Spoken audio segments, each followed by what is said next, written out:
All right, Shalom. Shalom. I want to start off by giving all praises to Yahweh, Bahasham, Yahweh Shai, Bahasham, Rahaha Kodash. Double honors to the apostles, bishops, and elders at Great Millstone. Peace and blessings to the Akim teaching about the mind while I'm out. That's the sincerity and truth. It's the Great Millstone Dallas branch, and I got the brother Anah here with me, and Yatazak. And hey, the Lord gave us another opportunity to continue this series and be hopefully edifying for the hopeful elect, man. You know, we had Judges chapter 20. Uh, we've gone through a lot of history, brought up a lot of maps.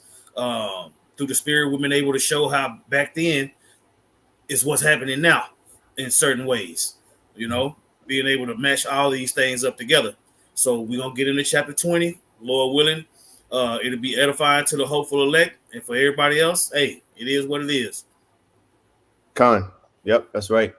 Yeah, and the last chapter we went into was chapter 19 with just to kind of give a quick recap. Actually, let's go back to it to give this account. Chapters 19, 20, and 21 are all consecutive account, right? Basically starting with the situation with the Levites concubine, ending up being taken advantage of, as you could say, assaulted, right, sexually, and then end up, pretty much being an example of what happens when you don't have Yahweh Shem Yahushai as your leader. And it is said multiple times in chapter 19, it says when there was no king in Israel, right? And how it's supposed to be really is Yahweh Shem Yahushai is supposed to be your king, right? Like the scripture says. Let me actually get that real quick. Start with that. Let's see here. I believe it's in 1 Samuel. Let's see. 1 Samuel chapter 12. Let me share this. 1 Samuel chapter 12 and verse 12. All right. This is one of the chapters where Samuel was basically addressing Israel, saying, look, all right, you guys, as a nation, you asked for a king. Well, here you go. Right. And actually, this is a good place to start up right here. In verse 10, it says, 1 Samuel 12 and 10, and they cried unto the Lord, unto Yahweh Shem Yahushai, and said, we have sinned because we have forsaken Yahweh Shem Yahushai and served Balaam and Ashtaroth, right, which we go into all the time. Baal and Ashtaroth is basically the female deity that was worshipped, right next to Baal, which is the same spirit that our people are in today, with this Queen of Heaven worship, women empowerment, all of it is all, spiritually tied. But our people at one point turned to the Lord, when they saw that these other gods wasn't saving them. Okay. And they asked for the Lord to deliver them, right? It says, but now deliver us out of the hand of our enemies and we will serve thee, right? And the Lord sent Jerubbaal, which is Gideon, okay, and Badon and Jephthah and Samuel, and delivered you out of the hand of your enemies on every side, and you dwelled safe, right? These are the accounts that we're going into now. All right, this book of Samuel here is written, after the book of Judges, all right, or took place after the book of Judges. And here's the point in verse 12. It says, and when ye saw that Nahash, the king of the children of Ammon, came against you, ye said unto me, nay, but a king shall reign over us, when Yahweh Bashem Yahushai, your power, was your king. You see that? So the Lord, and that's one thing our people they don't want to accept. They don't want to accept that Yahweh Bashem Yahushai is our Malak. He's our king. The Hebrew word for Malak or for a king is Malak, right? He's the one that rules over us, because that's what a king does. You see, he's our husband. He's everything. So going back to this account here, going back to Judges chapter 20, all right, you see what happens when Israel doesn't resort back to their power. Okay, it's basically just confusion. So we're going to get, starting at verse 1, we're going to get into this account. All right, it says Judges chapter 20, verse 1. It says, then all the children of Israel went out, because when you read the end of chapter 19, we're not going to read it again, but go back and read it. Basically, this Levite, which he remained unnamed in the account here, but he sent a portion of his concubine's body, all right, to throughout the different corners of Israel, different tribes of Israel, to basically bring awareness to what had happened, to his concubine in that city, um, in that Benjamite city, right? And so this is the events following that testimony. It says, "Then all the children of Israel went out, and the congregation was gathered together as one man, from Dan even to Beersheba, with the land of Gilead unto the Lord in Mizpeh." Right, and that was Mizpeh was one of the cities at that time where Israel would gather. Whenever there was a huge conflict or all the different tribes needed to meet together, right? And the chief of all the people, even of all the tribes of Israel, presented themselves in the assembly of the people of the Most High, 400,000 footmen that drew sword, right? It says, "Now the children of Benjamin heard that the children of Israel were gone up to Mizpeh." Make sure the audio is still good. Okay, the elder checked out, but Lord willing, he'll check back in soon. Okay. It says the children of Benjamin heard that the children of Israel had gone up to Mizpeh. Now, I had a map. Let me go ahead and pull a map up real quick. You'll know how much I love my maps. And let's show this screen here. All right, this is a map. Where's my map that shows Mizpeh? It's okay. This one, I can actually search it here.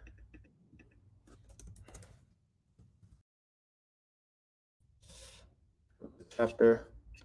Then we got the elder back. Got you back on? All right, cool. I was just going into one of my maps, Aquan. You hear me? I can hear you good. Can you I hear don't me? know. I don't know if it can you hear me out? Yeah, I can hear you. I can hear you. I don't know if you can hear me. Okay.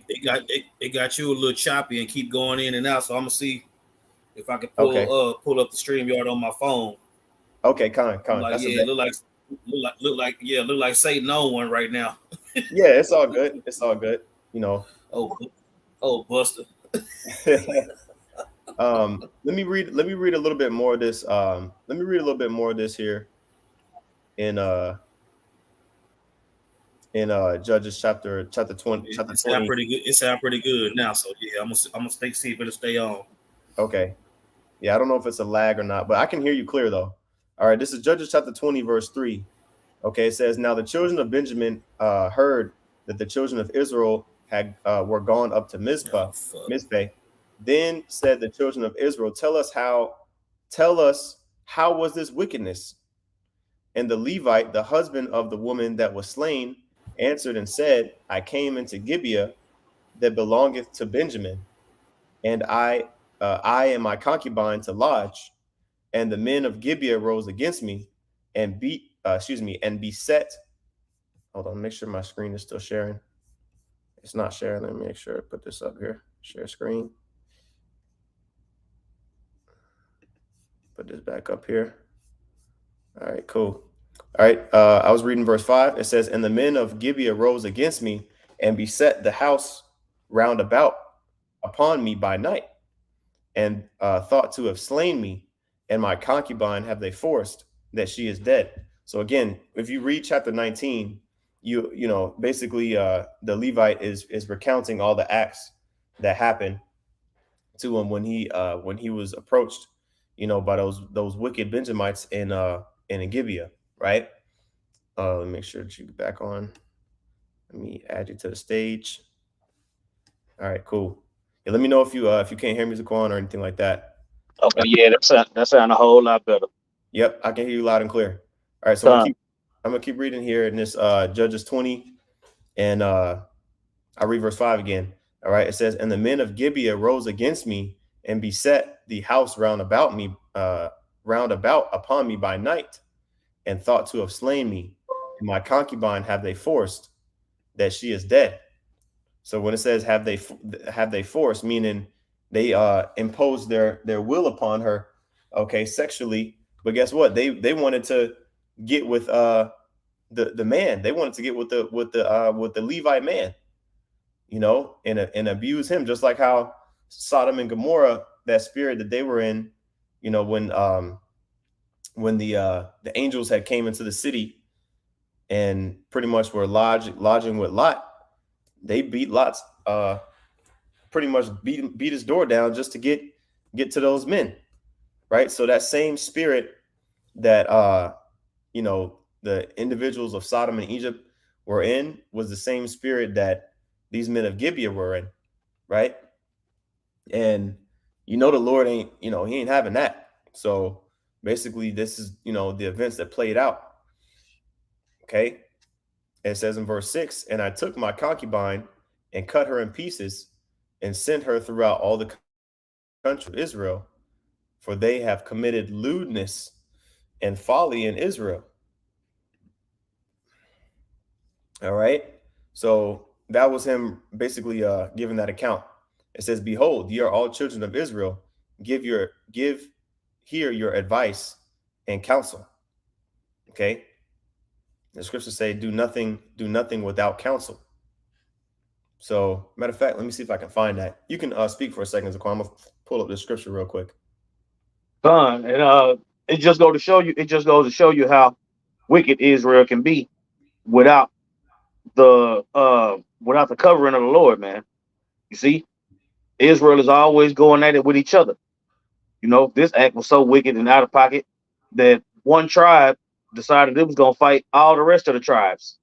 You see, because it ain't like it even said in the commentary on the My Sword app when Israel came to Benjamin, the leaders of Benjamin didn't get rid of the dudes that did the wicked act. They took their side. You see, showing you how stubborn Jake can be, you know. But this is just one of many battles that Israel had amongst itself. And that goes back to the curses, man. The eye being evil toward his brother. And that's what I'm saying. The Lord didn't set it up. It wasn't part of the covenant for Israel to go to war with each other. But when Israel agreed to the covenant, the Lord said, if you don't adhere to the rules, if you don't follow my laws and statutes that I give you this day, then I'm gonna put these curses on you. And this is a result of the curses, you know. That's right. Yeah, there's a couple of scriptures that okay, actually this is great. Sirach 37 and 16. Let me pull it up here. Sirach 37, let me share the screen. Sirach 37 and 16. All right, because this was necessary, you know, before you just rashly go out and act off of emotion. This is what Israel did. All right, the remainder of Israel that actually had their wits about them. This is Sirach 37 and 16. Let reason go before every enterprise and counsel before every action. You see? So this is what was going on. They were taking into account the deeds that happened. Okay. And this was the result. Okay. Judges 20 and 8. Going back to this screen here. And all the people arose as one man, saying, we will not any of us go to his tent, neither will we any of us turn into his house. But now this shall be the thing which we will do to Gibeah. We will go up by lot against it. Meaning that basically they're gonna pick which tribe basically is meant to go up to fight against that city, right? Verse 10, it says, and we will take 10 men of 100 throughout all the tribes of Israel, and 100 of 1,000, and 1,000 out of 10,000, to fetch victual for the people, that they may do when they come to Gibeah of Benjamin, according to all the folly that they have wrought in Israel. So they were going to take, a 10%, of the men to go and bring war supplies, food, whatever was necessary to sustain the other group of men that was slated to go against this city here, Gibeah. Okay, so they were like, look, we ain't gonna stop until basically this place gets taken off the earth, right? And so verse 11, it says, so all the men of Israel were gathered against the city, knit together as one man.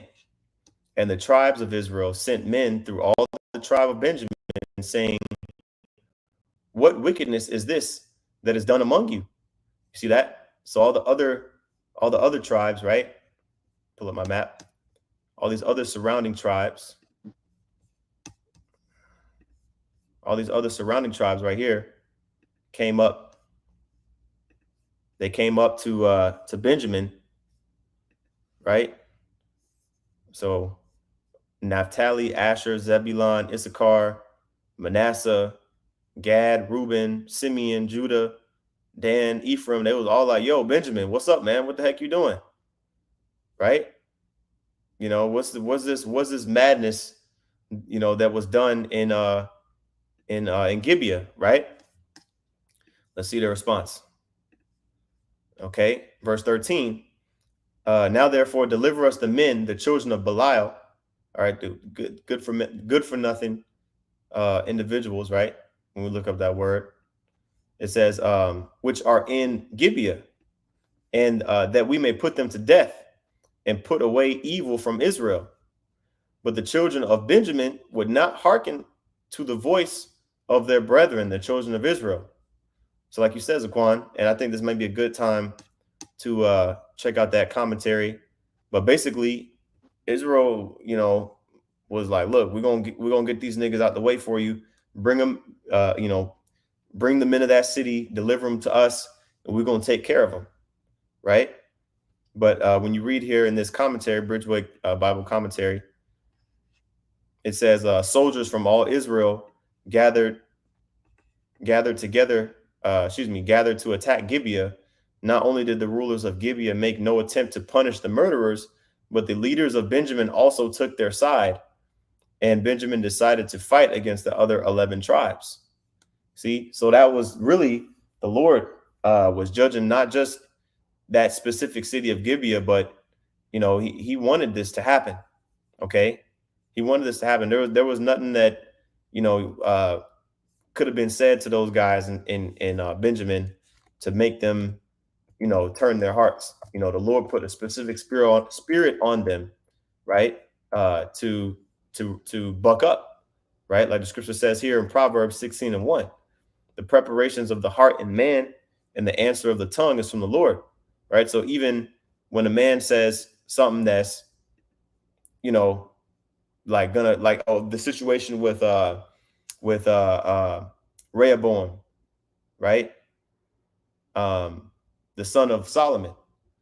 Rehoboam, all he had to do was just listen to his counselors and say, yeah, basically everybody keep doing what y'all been doing. Good job, guys. Matter of fact, I'm gonna give y'all a, you know, pay raise, tax cut, whatever. This dude got on the podium and said, hey, my father Solomon, he gonna be nice compared to what I'm about to do. I'm about to put y'all in subjection. I'm about to put y'all in slavery. And guess what? The whole, you know, what is that? 10 out of the 12 tribes Right. themselves from him, you know, but that's all, it was all the Lord's will. So ultimately, these guys here in Benjamin, whereas they could have just, you know, we're going to see the aftermath of this decision that they made, whereas they could have just complied and just got along with the program, right? They wanted to buck up and say, nah, man, what y'all trying to, you know, that's my cousin, man. That's my my auntie over there. Nah, man, we're gonna fight. Y'all trying to fight against us. They ain't do nothing, man. Right? That spirit. You gonna say something, Zaquan? Nah, I'm keep going. Yeah. So continuing on here, Judges 20:14, right? It says, but the children of Benjamin gathered themselves together out of the cities unto Gibeah to go out to battle against the children of Israel. So them boys was fighting for wickedness. Yeah. And the Lord still had mercy on the tribe. You know, as you're gonna see as we continue. You got it. Con, right? It says, verse 15, and the children of Benjamin were numbered at that time out of the cities 26,000 men that drew sword. So you had 400,000 versus 26,000. So they were outnumbered, you know, what's that? About 20 men to 1 man, right? Man, They were outnumbered. But it says outside of the inhabitants of Gibeah, they were numbered 700 chosen men. So yeah, about it was at 26,700 versus 400,000. So they were vastly outnumbered, right? But you know, 400,000 men can't attack a group of men that small anyway. It can't. You know, when it comes to the big numbers like that, after a certain point, you know, you can't really just every man can't fight at the same time. So the numbers really could kind of go up or down without really without really changing the weight of the battle that much. You know, especially in this instance when the Lord wanted both sides to get judged. Really, when you look at it, because it says in verse 16, among all this people there were 700 chosen men left-handed, every one could sling stones at an hairbreadth and not miss. So that accuracy, they had that pinpoint accuracy. And let me see if there's anything in this word left-handed. You know, these men, they had basically special power. That word here is yad, yamyun, and then we got ayash, atar. Let's see here, left-handed. Okay. Bound, impeded on the right, left-handed, shut up, impeded, bound, restricted as to his right hand, left-handed. Shut, bound, impede, right hand, who could not well use the right hand. Okay. Yeah, that makes sense. Because even me, like for example, I'm left-handed. You know, when I write with my left hand, that don't mean I can't write with my right hand, but I can't write as well. I'm better with my left hand. And these men were so good with their left hand when it come to aiming, because naturally, you know, if you use a sword or you sling a slingshot, you know, you're gonna use your right hand. But these men, they weren't that good with their right hand. They were better with their left, and they were so good with their left that their accuracy, it says they could sling stones at an hair breadth. The breadth of a hair is minuscule. So basically, they could accurately hit any target that they wanted to hit with a slingshot, right? So knock a fly off your ear. yeah, exactly. You know what I'm saying? You know, for real. So they had that, you know, that level of skill with it, right? You know, they probably used it, you know, that slingshot because, you know, David used a slingshot too, and he sunk that mug right in between, you know, right on Goliath's forehead. That wasn't a blind shot. That was skill, but the Lord was with that shot, of course. But y'all know, you know what I mean? Like these men were on that level when it comes to that what's it called? That skill, right? So it says, and the men of Israel beside Benjamin were numbered 400,000 men that drew sword. All these were men of war. So it shows the size of each opposing army, right? And so it says civil war, right? And the children of Israel arose and went up to the house of the Most High and asked counsel of Yahweh Shema Shai, and said, which of us shall go up first to the battle against the children of Benjamin? Right, because it's a custom. You're supposed to ask, you know, the Lord what to do, and you know, seek counsel of the Lord, right, before you go up to war. That's another thing that Saul, he went off on. You know, he just at certain times he would just do random shit and without seeking counsel of the Lord. You see, so Yep. I was at the house of Saul. Saul was Benjamin. Yep. And was fighting against the house of David. Yeah. Yep. So you always want to seek counsel, man. No matter what you do, before you do it, I should say, you want to seek counsel, right? So it says, continuing on, and the Lord Yahweh Shem Yahushua said, Judah shall go up first. You see, so this is the tribe of Judah. They were selected because, again, you can't. I mean, 400,000 men. You can't attack a city. Like, it's not like how Dallas, the city of Dallas, however big Dallas is. Like, Dallas is a big ass city. Like, these cities were not. They're not our idea of cities. Is they were smaller. They were a lot smaller. It said they had 700 men of war. Plus their families, plus maybe what I mean, maybe a few thousand people. Wasn't really all that big in size, so they couldn't all attack at once anyway. But the Lord said, okay, go up, Judah, go up first, right? Verse 19, and the children of Israel rose up in the morning and encamped against Gibeah, and the men of Israel went out to battle against Benjamin, and the men of Israel put themselves in array to fight against them at Gibeah, right?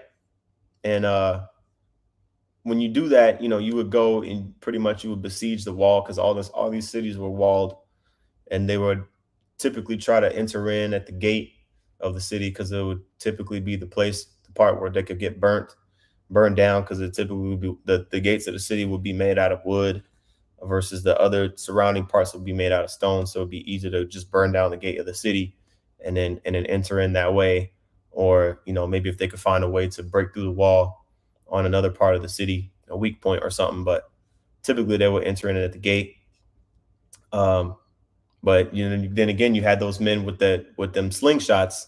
So, however they did it, it says the children of Benjamin came forth out of Gibeah and destroyed down to the ground of the Israelites that day, 20 and 2,000 men. So they lost 5% of their army on the first day to Benjamin. Okay. The other tribes, but chiefly Judah was the one that was selected to go up. So Benjamin came out, of the city, and they they killed 22,000 Israelites, predominantly Judites, right? And that was judgment from the Lord. You see, it says, and the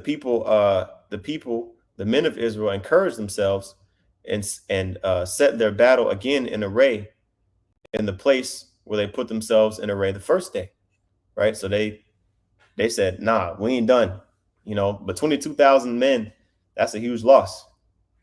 Huge loss, and they said, nah, we're gonna come back. They encouraged themselves and they said, nah, to hell with that. We're gonna run it back tomorrow, right? Verse 23, and the children of Israel went up and wept before the Lord until even, right?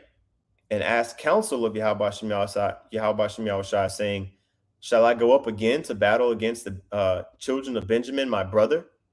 They knew that the Benjamites were their, was their brother. They knew they wasn't heathen, right? Because again, they sought counsel of the Lord to see who should go up first. And the Lord said, go, Judah gonna go up first, right? And then after the Lord allowed them to lose, right, they got their ass handed to them. They was like, dang, should we go up again? And the Lord said, go up against them, right? You have something you want to say, Zaquan? Nah, I was about to say my phone overheating, so I'm gonna see if I can get the laptop working again. Okay, Sabet. I'm gonna keep going here. So it says, and the children of Israel came near against the children of Benjamin the second day, right? And Benjamin went forth against them out of Gibeah the second day, and destroyed down to the ground of the children of Israel again 18,000 men. All these drew the sword. So basically, in a span of 2 days, you got 40,000 Israelites, okay, that were supposed to be, vindicating, they were supposed to be avenging the death, of that woman, and really just cutting out that wicked root of Israel that had did those things. All right, but at the expense of what? 40,000 men, right, in just 2 days, And this reminds me of that scripture in First Ezra chapter 4. First Ezra chapter 4, where it talk about many have perished, from these women, man. Let me see here. Let me see. Verse 27, right? This is Second Ezra chapter 4, verse 27. It says, many also have perished, have erred, and have sinned for women. You see? And you can read up to, verse 26, read that often. Many there be that have run out of their wits for women and become servants for their sakes, right? But yeah, this is all for, over a situation that happened with a woman. But at the same time, these niggas had to go. Talking about these guys and, these wicked Benjamites in Gibeah, they had to go. You know what I'm saying? Because, their intentions was wicked. They were trying to, you know, uh, uh, sexually assault a man that came into a city. They had a huge horny demon on him, man. And a sodomite demon on him, right? Man, true. I'm being nice with my words by, you know what I mean? Yeah, and I'm talking about they killing up everything too. Talking about Yeah, thousands of their own people a day. yeah, and defending it exactly. They like, look, you niggas want to come against us, we're gonna get y'all up out of there. So Benjamin wasn't playing. Benjamin, hey man, Benjamin will take it there. You know what I mean? We know through the history, Benjamin will take it there, right? So it says, verse 26, then all the children of Israel and all the people went up and came unto the house of the Most High. This is after the second day, right? They came up to the house of the Most High and sat there before the Lord. And I wanted to let me see if I can get this right. I want to get this map here. There's 20. It had a map, but I don't know if it's the right map. Tribe of Benjamin. I don't know if Mizpah is on this map. I know Gibeah is on this map. Bethel, Shiloh, Aphek. Yeah, I'll come back and find it. It's all good. Oh, here we go. Yeah, here we go. Let me share this screen. This is the right one. Let me share this screen here. All right. So real quick, you got this map here. This is a map of the location of the Ark of the Covenant throughout different times, right? And when we read earlier in the chapter where it talked about Israel gathered together, the different tribes, they gathered together in Mizpah or Mizpah, pretty much it's the same thing, same city.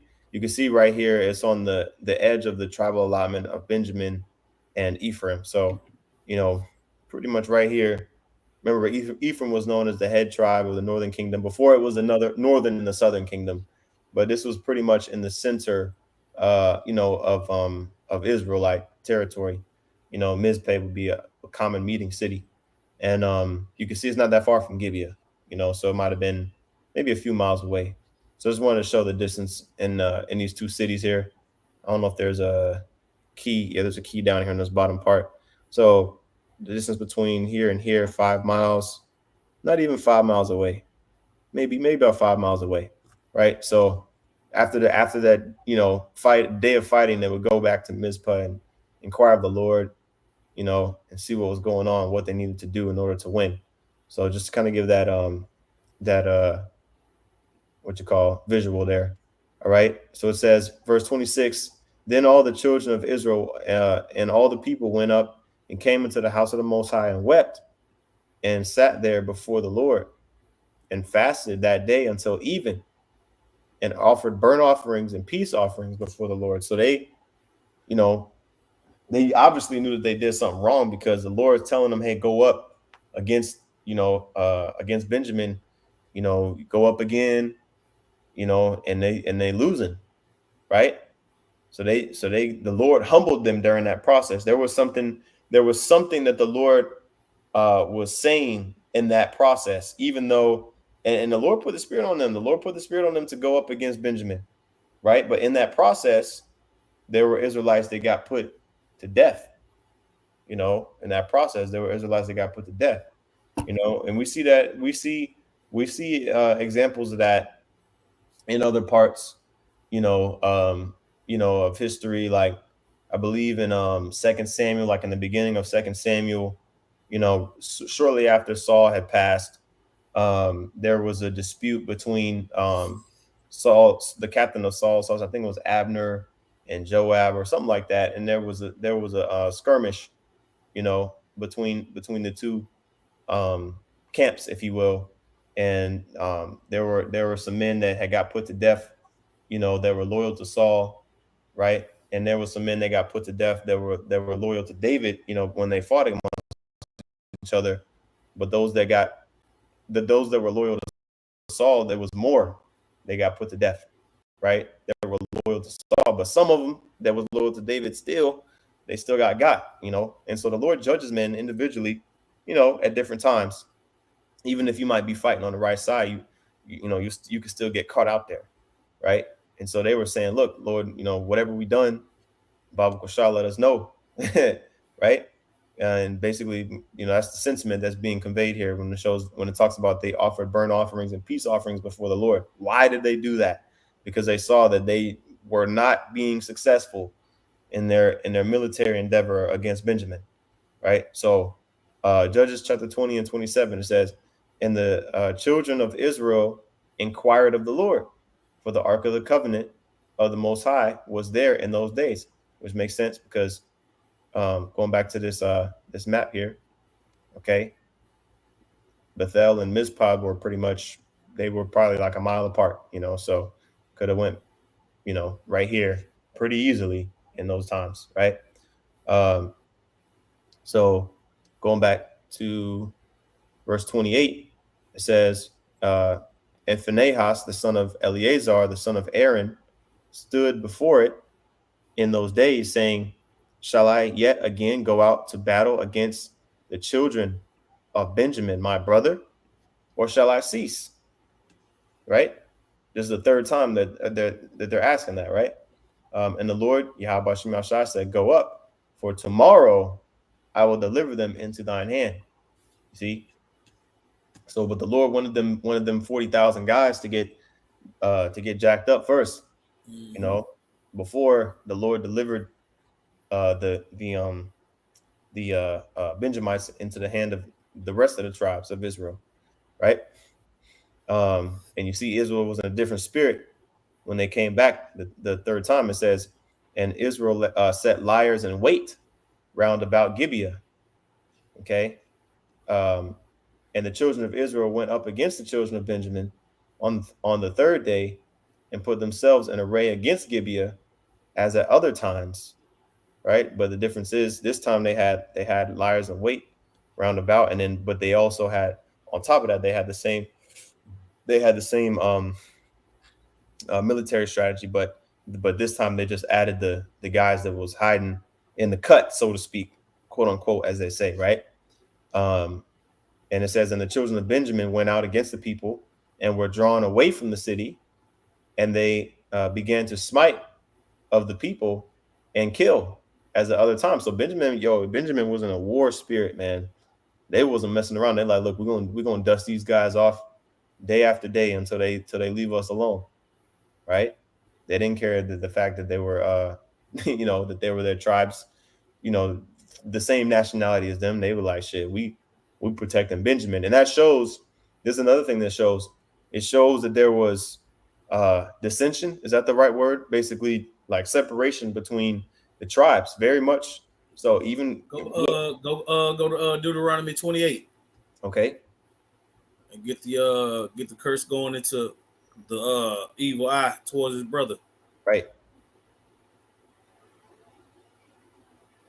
Because when you read Deuteronomy 28, 1 through 14, it says, if you listen, you'll be good. I got you. But if you don't listen, you're going to be overcome with curses. This is a result of that. Yep. All right. This is Deuteronomy chapter 28 and verse 54. Let's see here. It says, so that the man that is tender among you and very delicate his eye shall be evil toward his brother, and toward the wife of his bosom, and toward the remnant of the children which he shall have. See what it looked like in the NLT. All right. Verse 54, NLT. All right. All right. It says Deuteronomy 28:54. NLT says, the most tenderhearted man among you will have no compassion for his own brother, his beloved wife, and his surviving children. See, no compassion for his brother. Mm-hmm. That's a result. That's a result of disobeying the Heavenly Father, which we had all done by this point. You know what I'm saying? This is the Book of Judges. So Yep. you see, by the end of the Book of Judges, because by the end of the Book of Judges, the tribes is fighting each other. They was in captivity under all these other nations throughout all the other chapters, and then at the last few chapters, they at odds with each other. Mm-hmm. You see. So hey, the Lord set it up to where a whole lot of Israelites got killed, man. Mm-hmm. You see, not being obedient to the Heavenly Father, man, it brings death upon us. That's right. That's right. You got it. Yep. Con. Yep.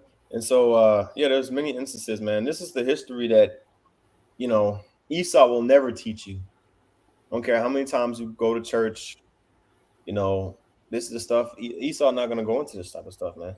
Or the Christian pastor, excuse me. But now they're starting to, some Christian pastors, Jake Christian pastors, they're trying to, say that the so-called black people are the Israelites, right? But it's more than that. It's Negroes, Latinos, and Native Americans. But where they get that from? Ultimately, the Spirit of the Lord, that starting with the apostles and the elders, coming on YouTube. That's what's making it, more popular, man. The Israelites, ultimately, right? The elect. So the children of Benjamin, it says, verse 31, and the children of Benjamin went out against the people and were drawn away from the city, and they began to smite of the people and kill, as at other times, in the highways, of which one goeth up to the house of the Most High, and the other to Gibeah in the field, about 30 men of Israel. Right, so they came up and they was going up in them highways, and they was doing their thing, Benjamin as usual, and it says, and the children of Benjamin said, they are smitten down before us, as at the first. But the children of Israel said, let us flee and draw them from the city unto the highways. Right, so you got Benjamin was in their territory. They brought the fight. Israel brought the fight to Benjamin, right? And they knew the land. They had the home court advantage, right? But basically, Israel had a plan. They said, "Look, we're going to draw these Benjamites out further from the city," and that's what they did, right? Verse 33: and all the men of Israel rose up out of their place and put themselves in array at Baal Tamar, and the liars in wait of Israel came forth out of their places, even out of the meadows of Gibeah, right? So basically, they they drew them out of the city, far away enough to where those individuals that was lying in wait could go out and basically and attack the city, right? That the Benjamites were going back to. Right, it says, and there came against Gibeah 10,000 men, chosen out of all Israel, and the battle was sore, but they knew not that evil was near them. Right, so you guys basically had one battle going on at Baal Tamar, right, and then you had, and it was a fierce battle, right, but then you had at the same time their whole city was getting destroyed, right. This is verse 35, and the Lord Yahweh Shem Yahushua smote Benjamin before Israel, and the children of Israel destroyed of the Benjamites that day 25,000 and 100 men. All these drew the sword. So out of the what was it? They started with 27,000, right, and 25 thousand out of 27,000 got destroyed in one day. You see, so it was a bloody week, for Israel, but the Lord, He jacked them dudes up because you going to defend some niggas like that. That means you agree with it. Right. That means you consent to it. And all these individuals that want to fight for America, like talking about that spirit, that Trump spirit, fight, fight, fight. You gotta fight for your freedom. You want to fight with Esau? Okay, cool. You gonna die. All y'all gonna all sing kumbaya to hell, man. All right, which is the grave. Okay, all the Israelites that want to be in cahoot with wickedness, they're gonna suffer a wicked man's fate. All right. And we see this example right here. Right. It says in verse 36. So the children of Benjamin saw that they were smitten, for the men of Israel gave place to the Benjamites, because they trusted unto the liars in wait, which they had set beside Gibeah. Right. So they allowed them to come and basically chase them down. Right. Israel allowed Benjamin to come and chase them down. And by the time Benjamin figured that out, it said, and the liars in wait hasted and rushed upon Gibeah, and the liars in wait drew themselves along and smote all the city with the edge of the sword. You see, so not only did the Lord actually allow Israel to prevail, when they were having that battle in Baltimore, but also they came up into that city and they smote the city. They killed the individuals in there as well, right? Every woman, children, everybody that was in that mud got dusted off, right? Judges 20 and 38. Now there was an appointed sign between the men of Israel and the liars in wait, that they should make a great flame with smoke rise up out of the city.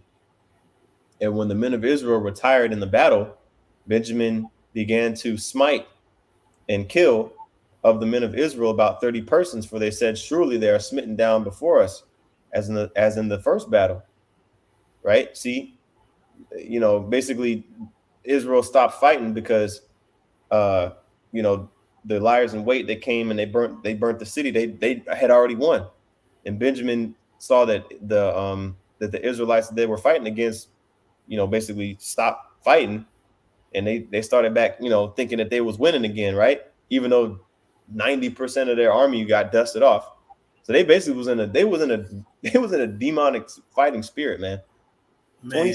27,000 men, okay, went out, but you got 25,000 out of the 27,000 got killed, and the last 2,000 pretty much trying to fight still, right? But it says, verse 40, but when the flame began to rise up out of the city with a pillar of smoke, right? Like on Friday when that church was on fire, it seemed like the whole downtown was on. You could see that shit from miles away. Coming into the city, you could see like, damn, it's a big ass thing of smoke. So imagine a whole city on fire. Pretty much, big ass city on fire. Well, a big part of the city, right, was on fire. And it says the Benjamites looked behind them, and behold, the flame of the city ascended up to heaven. And when the men of Israel turned again, the men of Benjamin were amazed, for they saw that evil was come upon them. See, because of 30 men that they killed, they didn't have to do that, but they thought that they were like, yeah, this is our chance, you know. And then when Israel was like, when they seen, damn, these niggas still trying to fight, so they turned back to jack them up. And then at the same time, Benjamin seeing, oh shit, damn, they how did Gibeah getting burned down, you know? So they saw that they were in straits, right? So it says, verse 42, therefore they turned their backs before the men of Israel unto the way of the wilderness, but the battle overtook them. And them which came out of the cities, they destroyed in the midst of them. So that remainder, a couple thousand dudes, they got jacked up too. They got dusted off too, right? It says, thus they enclosed the Benjamites round about and chased them, and trode them down with ease over against Gibeah toward the sun rising. And there fell of Benjamin 18,000 men. All these were men of valor. And they turned and fled toward the wilderness of the rock of Ramon. and they gleaned of them, in the highways 5,000 men, and pursued after them unto Gedam, and slew 2,000 of them. Right. So, you You know, talking about the Lord dropping bodies, boy. yeah, it was a lot of, you know, going back and forth. Benjamin thinking that they were going to win, and then the Lord turned the tides of the battle, right, and jacked those guys up in return. And then you had the remainder of the remainder flee into the wilderness, trying to get some food. And gleaning is when you take, let's say you got a cornfield or a grape field or a vineyard or whatever, you take whatever low hanging fruit, and you just on the run. You ain't got nothing. Ain't no grocery stores. Ain't no whatever. You at war, so you got to get something, put something on your stomach. You know, so you would glean whatever you can walking through the field. Some corn or whatever it was, right? And but in the meantime, if you get caught by an Israelite, you got to fight, and they'll kill your ass because they know, oh, no, you was one of those men of Benjamin, right? And some of them did get caught and killed. 2 out of the 5,000 got killed, got slain, right? It says, so that all which fell that day of Benjamin were 25,000 men that drew the sword.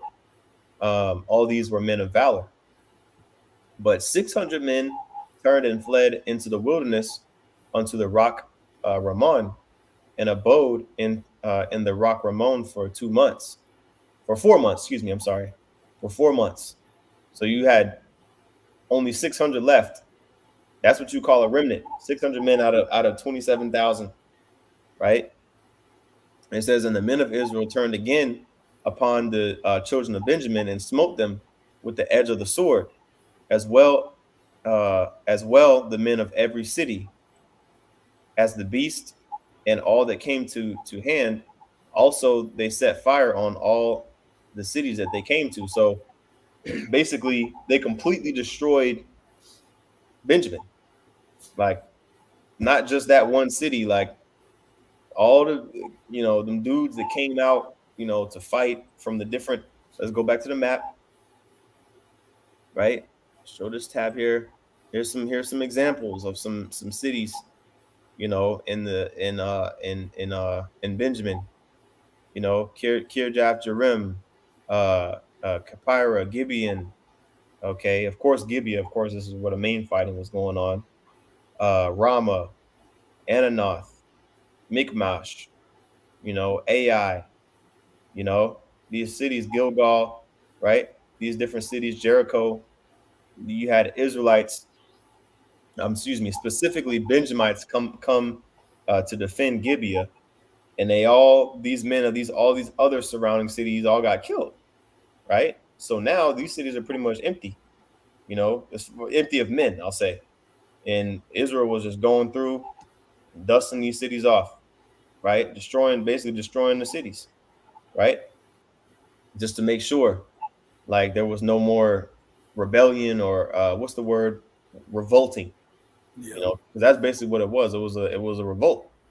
You see, and that was the account there, and that's pretty much that. That's pretty much the chapter. Let me see what we got here. Okay, yeah, that's pretty much the chapter. Now, when you go to chapter 21, we're not going to get all the chapter, but this is the chapter where Israel tries to figure out, okay, how are we going to replenish? How are we going to replenish the tribe that was lost? Because I mean, damn, like the whole. Oh, let me share this. The whole tribe of Benjamin minus, what was it, 600 men. That was all that there was left. They was down to like 400, right? Yeah, well, it said, yeah, it could have been 400, 600, just a couple hundred. You know, Yeah. you know, yeah, 400. Oh, they found 400 virgins. Okay. They found 400 virgins. You know, and then in chapter uh 21, what was it? They had 600 men left. 600 men fled to the wilderness and abode in the rock, and they abode in the rock Ramon for 4 months.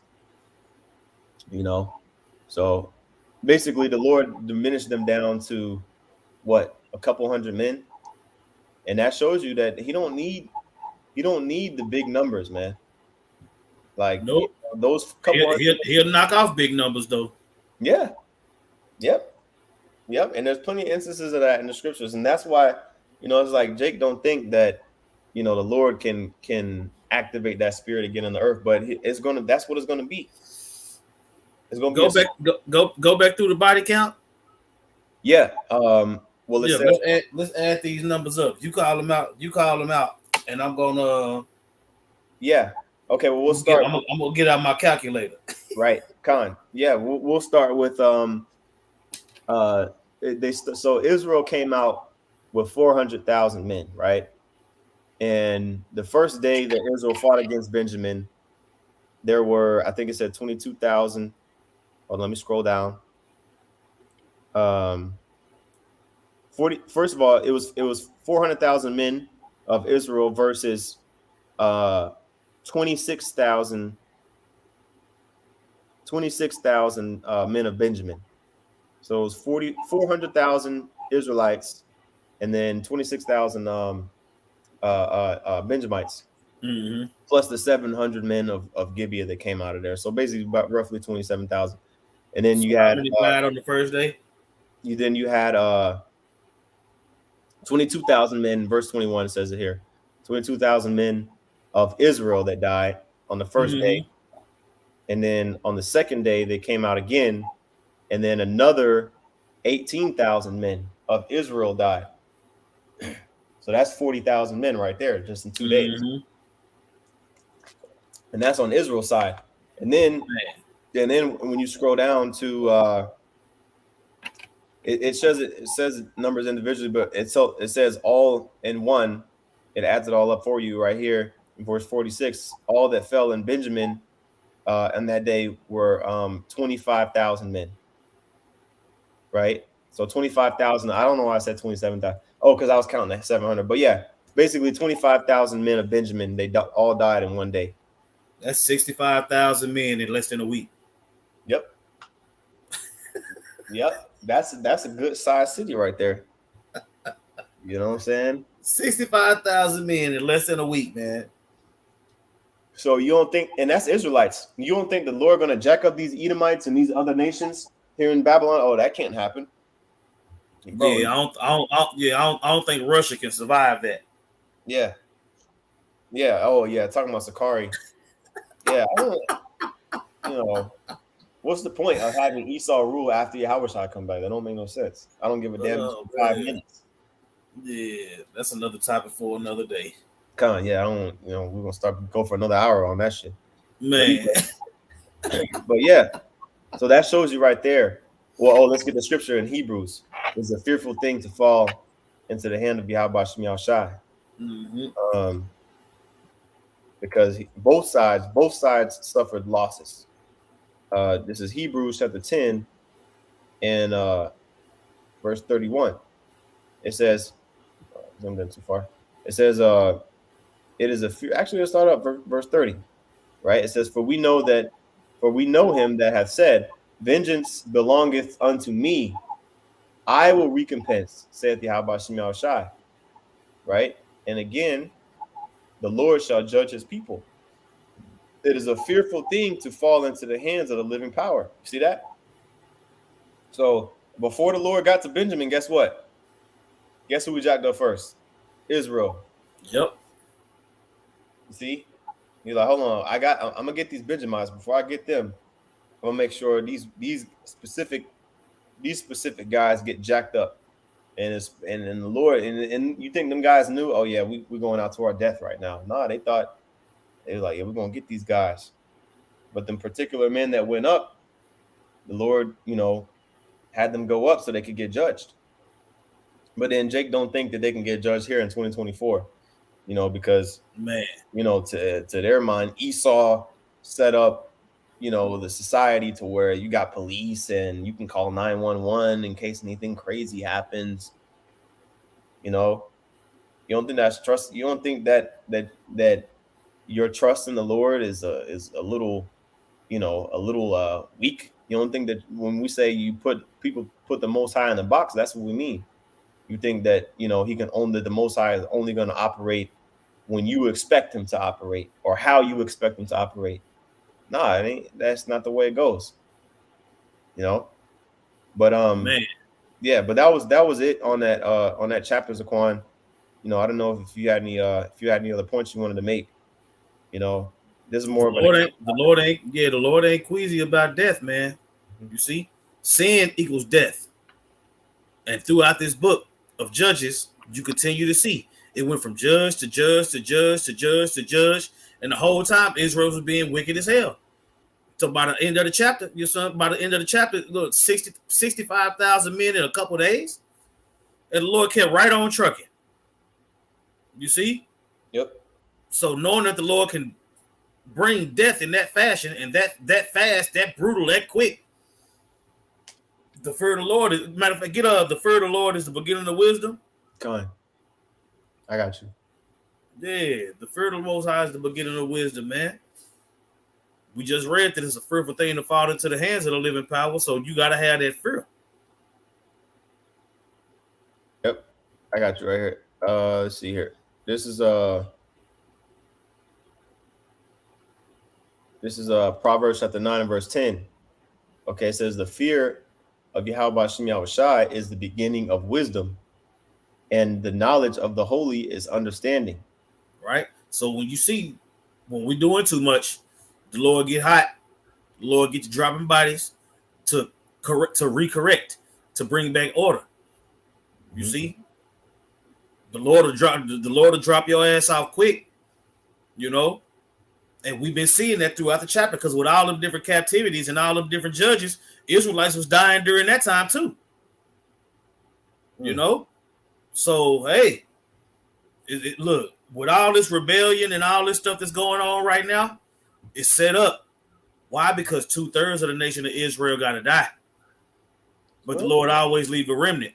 So the sooner you figure that out, the better off you'll be. Yep. Look, we got a precept on the comment board. Okay. All right. Kakam Rakah, Shalom. Says Proverbs 3:7. It says, be not wise in thine own eyes, fear the Lord, and depart from evil. You see? You continue to be evil, the Lord gonna be evil to you. He gonna tear your ass up. So with all this rebellion, just keep in mind, 2/3 of the nation of Israel gotta die, but repentance is still on the table.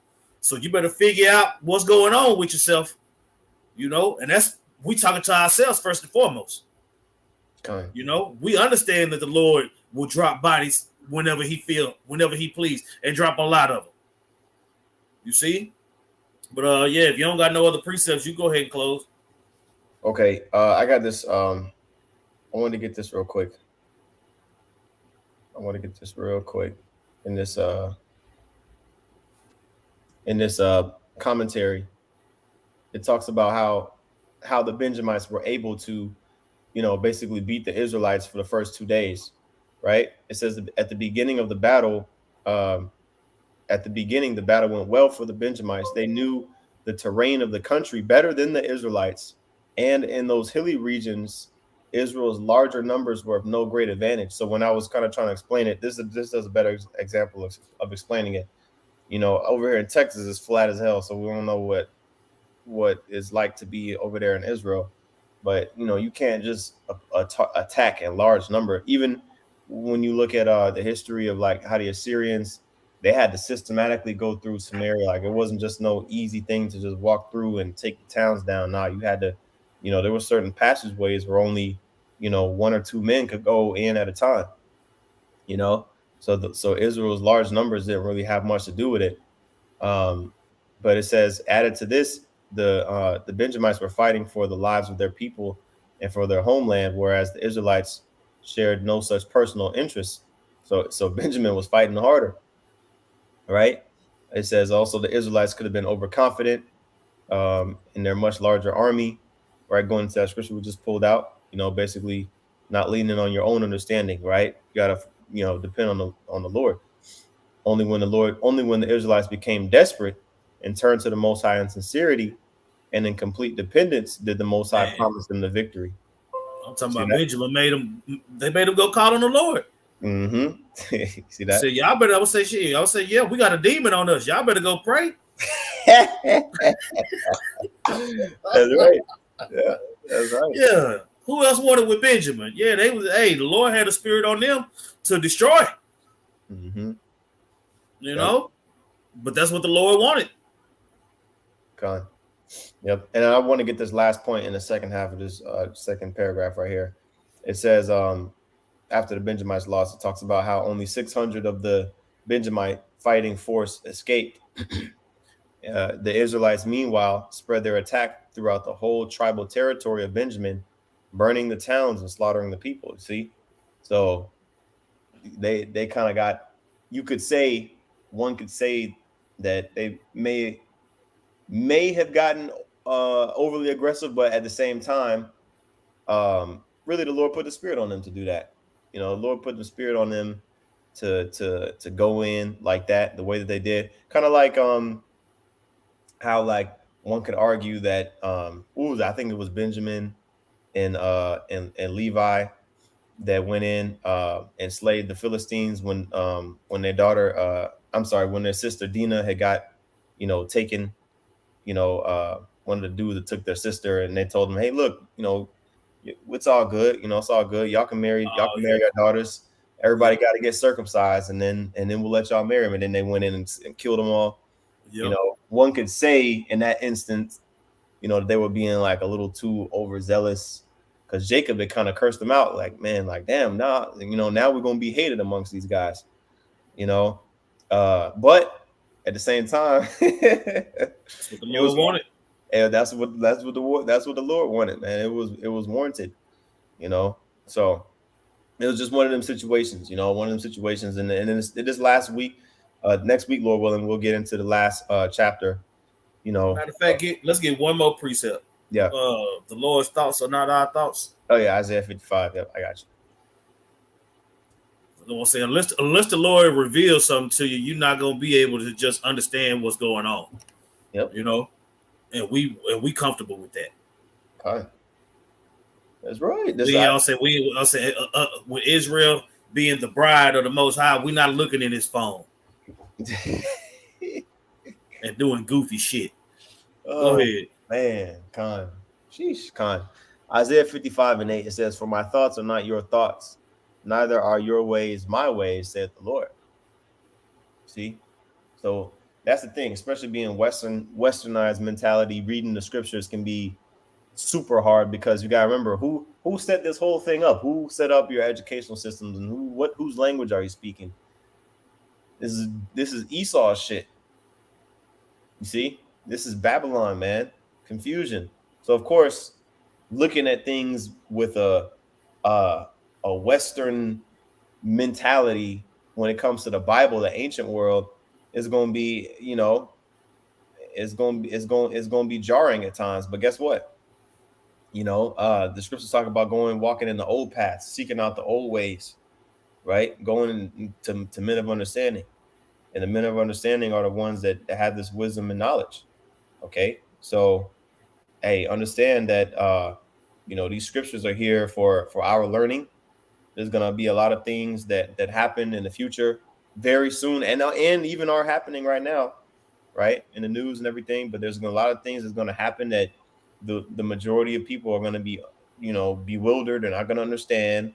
They're going to be praying to Jesus for um, mercy and things like that, right? Their prayers ain't going to be heard, and they're going to stay blinded until they get put to death. But the Lord has given a small window of opportunity for us to actually get enough understanding to actually be able to make it out of this hellhole, man. You know, so that was it. That was all I Come wanted to say. But Lord willing, man, we'll finish this series out here soon. With that, we want to give all praises, honor, and glory unto Yahweh, Bahasham, Yahweh Shai, Bahasham Rachakwadash. Double honors to the apostles and those of great millstone. Peace and salutations to the elect. Shalom.